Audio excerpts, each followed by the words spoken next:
Bharatiya Janata party धोखेबाज party है। सदन में पहली बार ऐसा हुआ है, हालांकि मैं उस समझौते में नहीं था।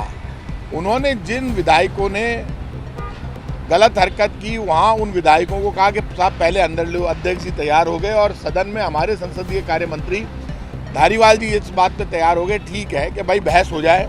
रीट के मामले पे उन्होंने अपना जवानी जमा खर्च किया और उसके बाद वापस हुए नारेबाजी चालू कर दी। तो बीजेपी के धोखे को तो पूरा देश भुगत रहा है।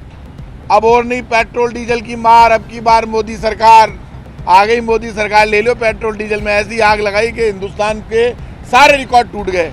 मनमोहन सिंह जी के टाइम पर पेट्रोल डीजल क्रूड ऑयल के दाम अंतर्राष्ट्रीय मार्केट में ज़्यादा थे लेकिन पेट्रोल डीजल सस्ता था।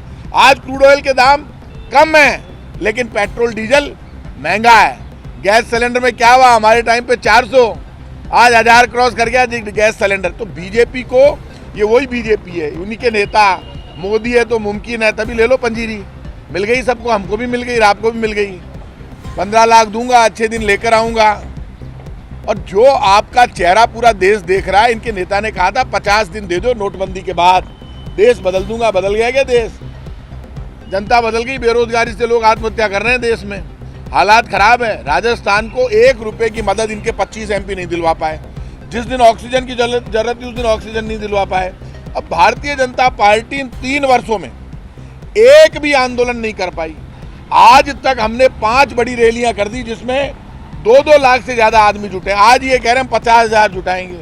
हमारी गारंटी है 5,000 जुटा ले तो मैं मान जाऊं, 50,000 जुटा लेंगे। तो अभी 3 साल में जब लगा कि अब चुनाव के 2 साल रह गए तो क्या करें, तो अब होड़ लगी हुई है झूठ बोलने की और डरते हैं, फिर भी डरते हैं, खुलकर नहीं बोल पाते।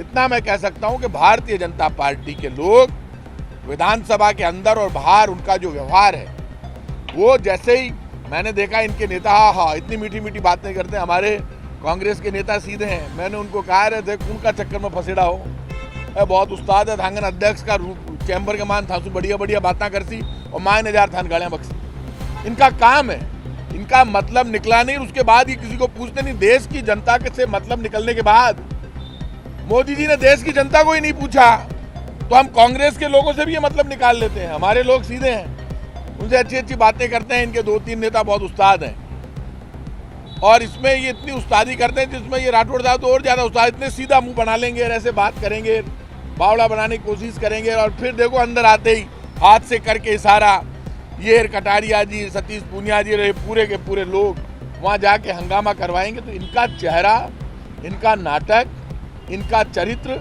ये कुछ भी कर ले, बीजेपी के लोग सुधरने वाले नहीं हैं। मैं हमारे कांग्रेस के नेताओं से भी कहूँगा, कल इन्होंने सदन में क्या किया, इन्होंने समझौता किया, समझौता करके 4 आदमियों को अंदर ले आए और फिर अचानक हंगामा चालू हुआ। ये कह रहे हैं कि हम गाली दे तो गाली सुनो, हमारा जवाब मत दो।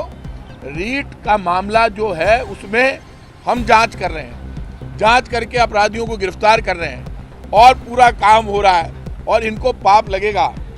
इन्होंने जो नाथी के बाड़े को बदनाम किया है, ब्राह्मण हमारे गुरु हैं, हम क्षत्रिय हैं, ब्राह्मणों को गुरु मानते हैं। एक ब्राह्मण माता जो पाली के नाथी का बाड़ा था, वहाँ की ब्राह्मण महिला, और ब्राह्मण माताओं का ऐसा अपमान इन्होंने किया बीजेपी के लोगों ने।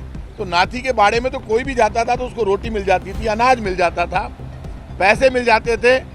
और नाथी के बाड़े के लिए कहते हैं कि जो महिला नाथी थी वो किसी से ये तक नहीं पूछती थी कोई पैसे दे जाए तो ठीक, नहीं दे तो ठीक, कभी पलट के मांगती नहीं थी। तो वो तो पुण्य का सेंटर था, लोगों का भलाई होती थी नाथी के बाड़े में। अब ये रीट का पेपर कहाँ मिलेगा, नाथी तेरे बाड़े में नारे लगा रहे हैं। अब इनको लग गया कि कांग्रेस का अध्यक्ष है गोविंद सिंह डोटासरा, तो गोविंद सिंह डोटासरा तो खुद जांच कराने वालों में शामिल है। जिस आदमी ने आगे बढ़कर मुख्यमंत्री से कहा मेरे सामने, और ये कहा कि इस रीट की जांच इतनी जबरदस्त हो कि सच्चाई पूरी सामने आए। खुद मुख्यमंत्री ने कहा कैबिनेट में किसी को छोड़ेंगे नहीं, गिरफ्तारियां हो रही है और रगड़ के रख देंगे, आप याद रखना। तो बीजेपी वाले क्यों डर रहे हैं? ये क्या राजस्थान में एसओजी की जांच को रोकना चाहते हैं? तो ये बीजेपी वाले डर क्यों रहे हैं एसओजी की जांच से? उनको ये बताना चाहिए, सच्चाई सामने आनी चाहिए। और ये जो नाटक आज बीजेपी कर रही है ये तो होना ही था। किसी न किसी मुद्दे पर भीड़ तो इकट्ठी करो। लोग भीड़ ही कौन देखी बीजेपी कार्यालय के बाहर है, तो आज ये केरियां देखा नहीं कितो को दिनों में तो रोज ही भीड़ भेड़ी करा।